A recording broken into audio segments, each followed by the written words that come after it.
I love silence, but living as a householder, how to maintain it? Would it be considered as a lack of affection and disregarding your duty if you are silent?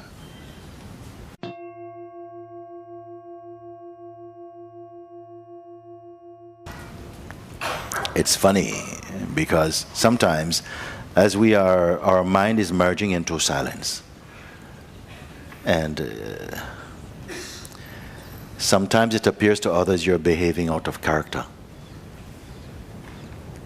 You start to go walking in the night. You don't sleep until very late. You're quite happy to be alone. You laugh for no reason.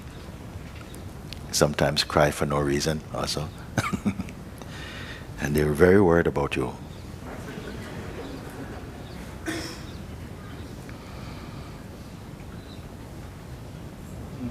So sometimes it's very good to have your own room.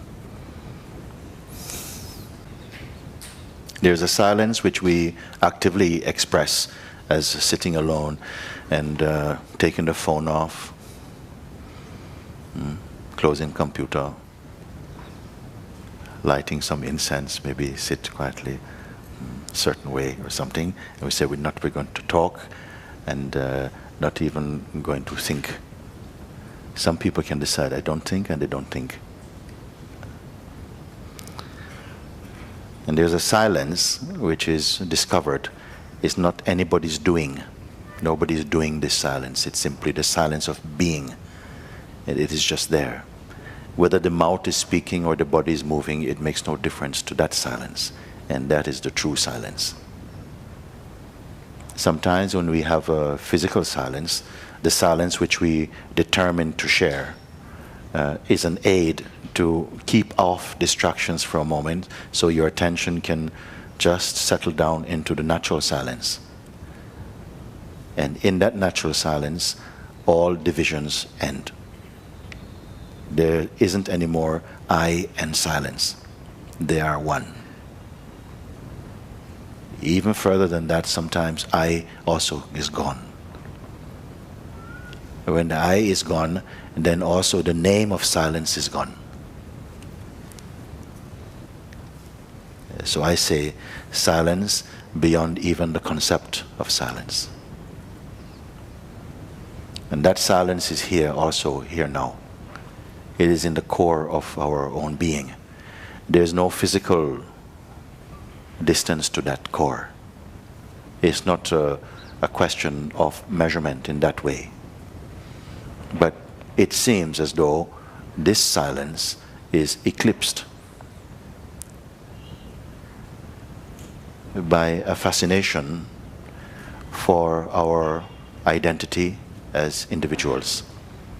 Some attention also is coming out of that silence, out of that space of being, and it is monitoring the manifest world and the manifest identity.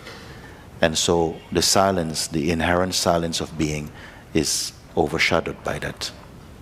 Silence does not come or go. It's the attention that goes out to touch what is not silent. In fact, it's not correct what I've just said, because everything is silence. Initially, when we begin somehow, when you're pulled inwardly into the journey within, the journey of self-discovery, the journey home, if you want to call it a journey. I call it a journey from here to here.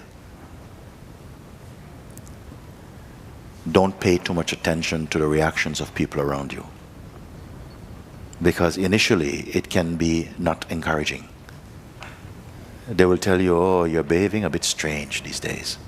What's happened to you? They may even say, you look depressed.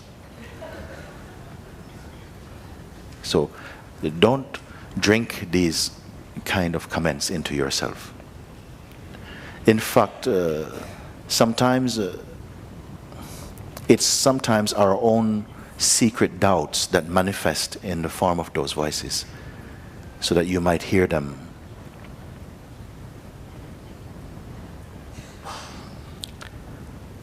Just continue being present and observing that all that arises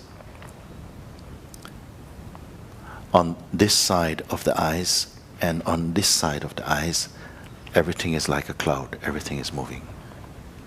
Nothing is permanent. You are the witness of it.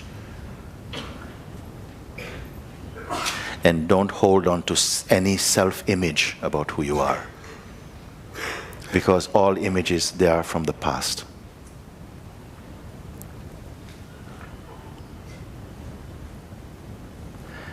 And then I ask this question, that which sees all else, everything else, can that itself be seen?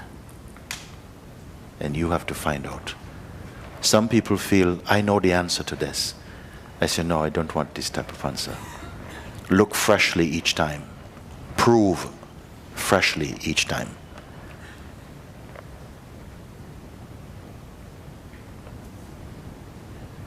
You are even the perceiver of perceiving.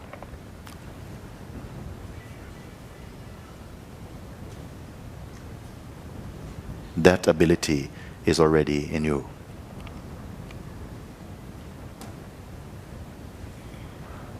Who could you be?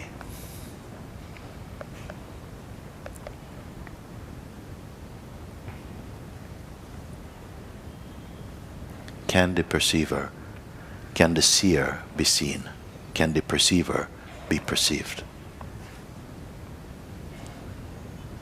It's not a mental question.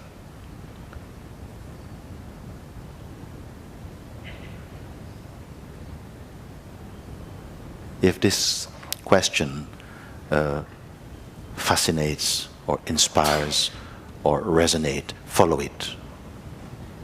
Don't get into clever Advaita discussions like who is to do it and all of this nonsense. Do it. Let the attention turn around, away from objects.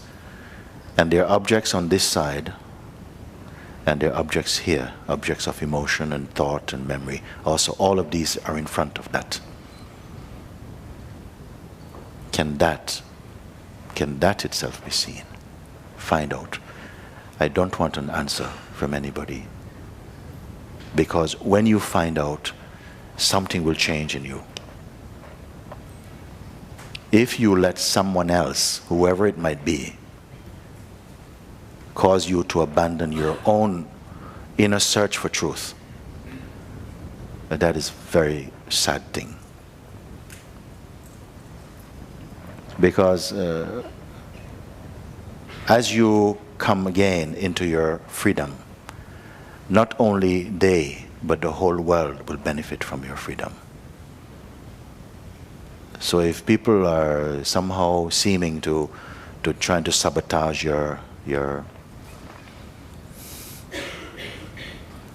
attraction for the inner discovery, don't pay so much attention to that.